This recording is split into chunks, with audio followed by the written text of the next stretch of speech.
Olá, como vai? Eu sou Pedro Jordan e desenvolvi um curso completo de Photoshop, que vai do início ao avançado. E este vídeo é o vídeo de introdução. Você irá aprender a configurar a caixa de ferramentas, as paletas e vai iniciar o seu aprendizado de preferências.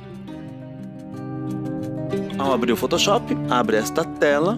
Eu vou começar pressionando a tecla ESC, que eu não quero explanar nada sobre ela agora. E quando é aberto o Photoshop, ele abre desse padrãozão aqui, caixa de ferramentas para a esquerda, que eu posso deixar ela em uma coluna ou em duas colunas. Posso também arrastar a caixa de ferramentas e deixar também uma ou duas colunas, posicionar ela em qualquer lugar. E aqui na lateral direita existem as paletas. Cada versão do Photoshop terá uma quantidade de paletas. Essas paletas elas podem ser ordenadas, podem ser fechadas e também podem ser abertas. Todas as paletas são encontradas no menu Janela. E caso você não saiba qual é a configuração de paleta ou quais são as paletas que são importantes nesse momento, aqui no menu Janela, em Área de Trabalho, repare que no meu caso já está escolhida a opção de Essenciais, que é o padrão. Clico em Redefinir Essenciais e todas as paletas e caixa de ferramentas ficarão como a configuração padrão. E aí, quando o Photoshop é aberto, é exibido o padrão. Caixa de ferramentas à esquerda e paletas à direita.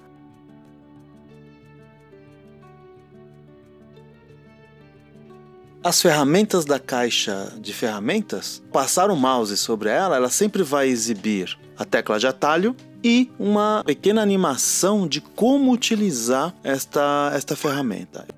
Então, na ferramenta Move, a tecla de atalho é V, e aí tem a animação.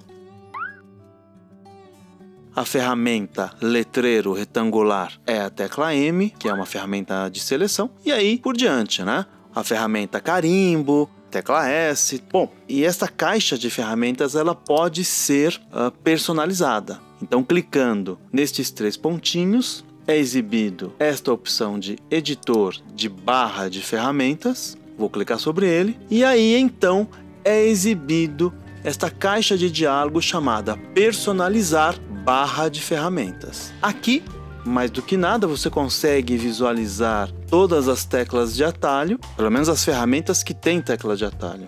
Tem algumas que realmente não tem. E aí o detalhe interessante desse quadro de diálogo, que é o personalizar barra de ferramentas, é que você pode criar uma tecla de atalho para a ferramenta que não tem atalho. Ou então personalizar uma tecla de atalho de uma outra ferramenta. Eu vou cancelar. Pressionando o botão direito do mouse sobre uma ferramenta qualquer, nesse caso eu vou usar a ferramenta pincel, reparem que todas as ferramentas que estão neste grupo usam a tecla B como tecla de atalho.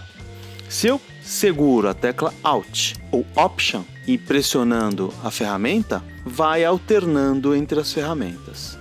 E Shift B, eu vou alternando entre as ferramentas. E aí, para eu saber de fato qual é a ferramenta que eu estou utilizando, basta olhar aqui em cima nesta barra de opções. Cada ferramenta terá uma barra de opções. Umas terão mais coisas, ou mais detalhes, ou mais opções, e as outras podem ter menos. Olhando aqui à direita, nós vemos as paletas. Vou usar a paleta Color. Na paleta Color, clico nestas linhas. O menu contextual da paleta Cor, ele vai ter opções de cor. Uma coisa que é importante dizer sobre o Photoshop é que o Photoshop é uma ferramenta muito versátil. Aqui no menu Editar, por exemplo, dentro de preferências eu vou vir aqui em Geral.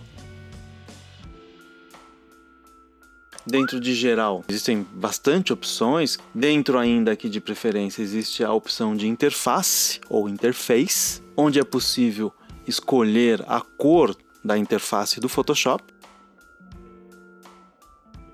Dentro aqui desta opção de apresentação tem idioma do UI. O UI seria User Interface. Aqui no meu caso, eu estou utilizando o Português Brasil, mas no meu Photoshop existem ainda outras opções. O English International e também o Espanhol. Uma das preferências que eu acho que é muitíssimo importante é a desempenho. A desempenho é como o teu Photoshop vai desempenhar no teu computador. No meu caso, eu tenho uma quantidade de memória que nem é tão grande assim, mas para o uso que eu faço é uma quantidade grande. E aqui o Photoshop exibe quanto que eu estou deixando desse 11 GB para o Photoshop. Que no meu caso eu estou deixando 70%. Poderia deixar mais, mas tem que tomar muito cuidado, porque às vezes o próprio sistema operacional trava, ou se você tem outros aplicativos abertos, pode ser que os outros aplicativos consumam muita memória. Então eu particularmente gosto de deixar um pouquinho maior, como um 80%, também não mais que isto, mas geralmente quando eu deixo 80% eu só tenho o Photoshop aberto.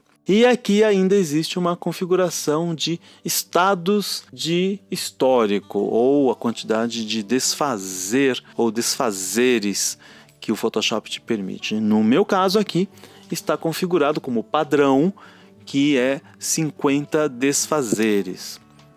Isso também pode ser alterado, isso também consome bastante memória e também pode fazer com que o teu computador trave, e aí é por conta de mau gerenciamento aí de memória.